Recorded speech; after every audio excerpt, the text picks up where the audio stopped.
Hi, everyone. Harry here. Oops, they did it again. We have now a fourth person confirmed sent to, in this case, El Salvador by mistake, or by mistake is a gentle way to put it, in violation of a court order in a particularly squirrely way. And now the Second Circuit Court of Appeals has ordered him to be returned. Okay, so recall, we have Abrego Garcia, and the administration fought tooth and nail and gave all kinds of varying and inconsistent reasons, and then were ordered to facilitate his return, and they did. We have OCG, the gay hairdresser, who they deported to Mexico against an order by mistake, were ordered to bring him back, and they did. We have a third person who's being held in similar circumstances to Abrego Garcia, a man named Daniel Lozano Camargo. He is in El Salvador, and the administration has been ordered to facilitate his return. Negotiations supposedly are ongoing. It's part of the same. To me, it's implausible scenario that, we have to go through high-level negotiations with top Salvadoran folks, when I think really what's required is, hey, send him back, bye. Okay, but now we have the fourth person is a man named Jordin Melgar-Salmeron. He is from El Salvador, and he was sent there on May 7th under the following circumstances. He does have a criminal record for possession, I think, of an unregistered firearm or something like that. But he served out the time. Let me double check. Yeah, it's possessing an unregistered shotgun. He serves out his time and finishes his sentence. But when he does, here come the ICE authorities to deport him for, based on this record. And there's also some suggestion of having falsified the application. But as we know from other cases, that's not typically a basis for removal. Okay, so he was held and was going to be deported, but the Biden administration, as part of an overall more global administration of certain classes of claims, put his on hold. So his is clearly put on hold by the administration. Now enter the Trump administration, and they move to take it off hold, something they can do. We saw this in other cases. You put it on hold, but the new administration can change it. So they say they're lifting that hold. They ask the district court expedite his case. It's always like this huge rush. And, what's the problem? Someone's being detained. Why must it be Tuesday rather than Thursday? And as we saw on another YouTube today, time. It just, it robs the executive of time. Not a very compelling case, but in any event, they say we want to deport him by May 9th at the latest. This is what they represent to the Second Circuit. They tell the court, we're going to do it, but we promise you it won't happen before May 8th, so you can rule here. So on the morning of May 7th, a 3-judge panel of the Second Circuit orders the government to keep him in the United States while he can pursue claims about fear of torture in his home country. Keep him in the United States, they say, on the 7th. And the United States has previously said, we will not deport him until the 8th at the earliest. Pop quiz of the sort you're getting used to on these. What happened next? 1, 2, 3.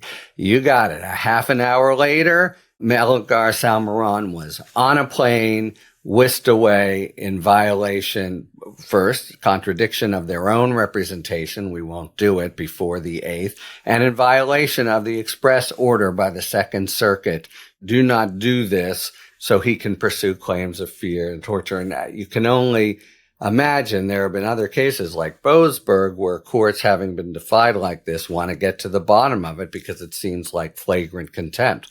It'd be pretty damn interesting to know, how was it that the order is entered, he must have a chance to pursue his fear of persecution claim. And a half an hour later, he's being deported and is now in El Salvador. So, this to me is reminiscent of what happened in the Boseberg case. And I think there were, especially early on, actors, really malevolent and lawless actors. Steve Miller seems to have been, part of the whole operation. We know Emile Bove said in certain instances, we may have to say "fuck you" to the court.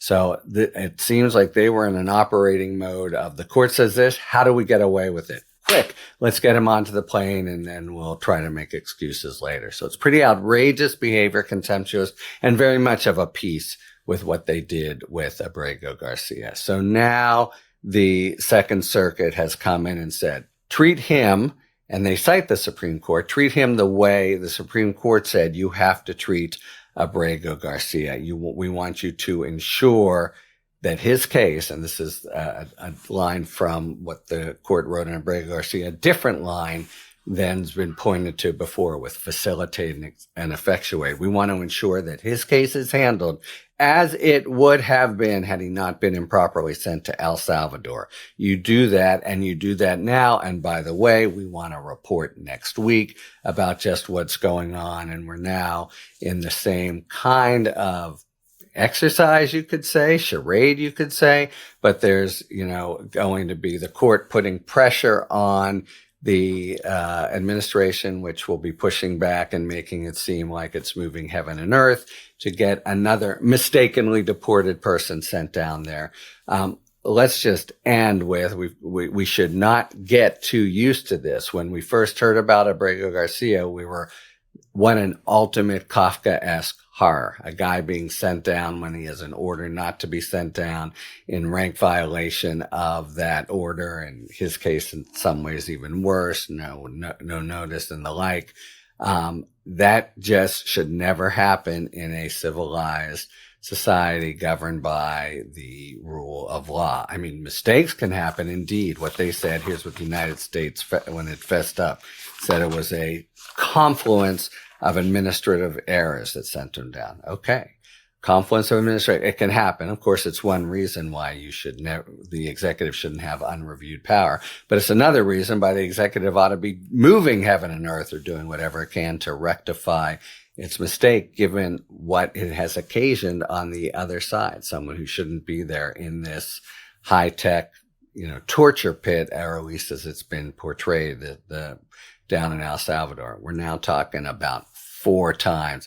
That's a pretty tawdry record, and one that really gives no confidence that the U.S. is carrying out orders, even when it's told to, and it supposedly is attempting to.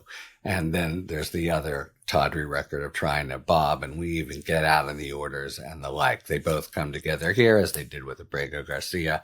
And so now we'll have the series of reports until this guy comes home. And I think the Second Circuit, like so many other courts, having been fooled by the administration, is not going to let this go easily. And they will be really focused on close supervision and requirement of reports and the like to the administration until this 4th mistaken deportee is brought home. Talk to you later. Thanks for tuning in. If you enjoyed this video and other Talking Feds content, please take a second to like and subscribe. Talk to you later.